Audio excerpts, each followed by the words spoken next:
ఇంకేమన్నా ఉంటే పాయింట్స్ చెప్పండి. మనల్ని తప్పుగా ఫేస్బుక్లలో వీళ్ళు 10వ క్లాస్ వారికి చేసినారు కదా, వాళ్ళకి 26 జీతం ఎందుకు ఇవ్వాలి అని అడుగుతున్నారు.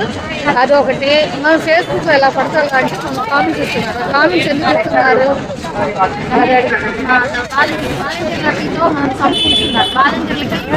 ప్రభుత్వం ఇంత మొండిగా మీతో ప్రవర్తించడాన్ని అసలు ఎలా చూడొచ్చు అంటారమ్మా? మేము ఇంత కష్టపడి రోడ్డు ఎక్కింది కూడా మా జీతాలు పెరగట్లేదు, చాలట్లేదనే రోడ్డు ఎక్కాము. ప్రభుత్వం గట్టిగా మొండి వైఖరితోనే ఉంది. మమ్మల్ని పిలుస్తున్నారు, సమస్యలు పరిష్కరిస్తాము అని అంటున్నారు, కానీ ఏది తీర్చట్లేదు. గ్రాడ్యుటీ అది లేదు, జీతాల పెంపు అది లేదు. 62 సంవత్సరాలు చేశారు, మధ్యలోనే ఉంటామో పోతామో తెలీదు. ఇవాళ తింటానికి లేకుండా 60 సంవత్సరాలు ఇస్తున్నారు, బాగానే ఉంది. తీసుకొచ్చి సచివాలయం సిబ్బంది చేత వాలంటీర్ల చేత చేపిస్తున్నారు.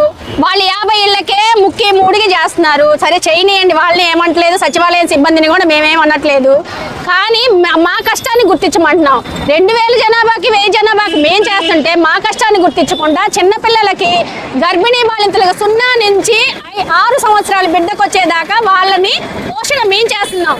గర్భం దాల్చిన దగ్గర నుంచి ఆమెకి ఎటువంటి ఆహారం ఇవ్వాలి, పౌష్టికాహారం అనే రీతిలో మేము ప్రయత్నం చేసి ఆమె ఎనిమిగ్గా కాకుండా వాళ్ళ ఇంటికి వెళ్ళి మోటివేట్ చేసి, అమ్మ నువ్వు ఇలాంటి ఆహారం తీసుకో, మేము అంగన్వాడీ నుంచి ఇది కాకుండా నువ్వు ఇంకా వేరే తీసుకోవాలి. ఆమెని డెలివరీకి తీసుకెళ్లే దగ్గర నుంచి, ఆమె బిడ్డకని పురిట్లో నుంచి, బాలింతల దగ్గర నుంచి 6 నెలలకి ఇచ్చి 6 నెలల నుంచి 6 సంవత్సరాల దాకా బిడ్డల్ని మేము పెంచుకుంటున్నాం. ఆ తల్లి గర్భంలో మోసేది 9 నెలలు అయితే 6 సంవత్సరాలు మేము మోసుకొస్తున్నాం ఆ బిడ్డల్ని.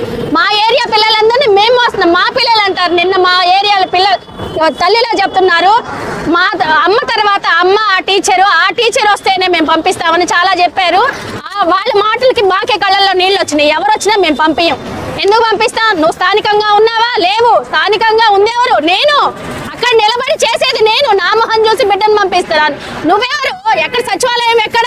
నువ్వు ఉద్యోగం రాసి వచ్చావు, అడ్మిన్ గా వచ్చావు, విఆర్ఓగా వచ్చావు, వాలంటీర్లుగా వచ్చావు. వాలంటీర్లైనా అక్కడ వాళ్ళే, కానీ వాళ్ళని నమ్మరు. ఎందుకంటే ఎన్నో సంవత్సరాలుగా మాకు లేకుండా పిల్లలకి అన్ని విధాల మేము పిల్లల్ని దగ్గర ఉండి జాగ్రత్తగా చూసుకుంటున్నాం. ఆ తల్లి పొద్దున్నే పనికి వెళ్ళింది, కూలి పనులు చేసుకునే వాళ్ళే. అంగన్వాడీకి వచ్చే పిల్లలందరూ కూలి పనులు చేసుకునే తల్లులే, కానీ రిచ్ పీపుల్ ఎవరు రారు నాకు తెలిసి.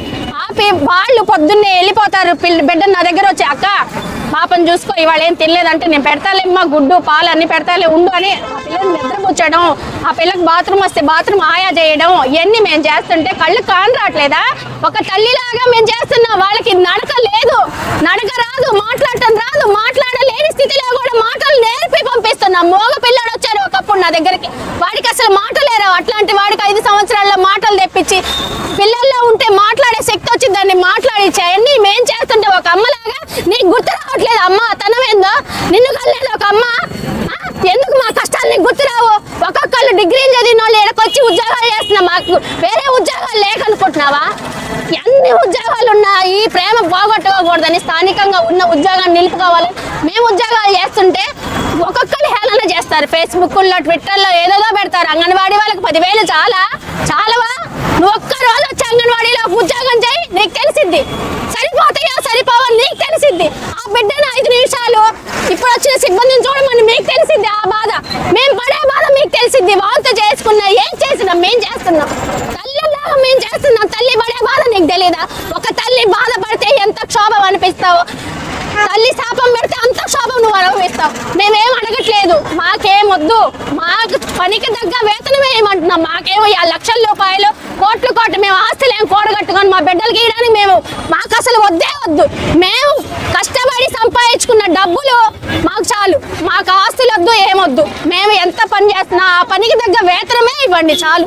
మేమేమి గొంతెమ్మ కోరికలు అడగట్లేదు.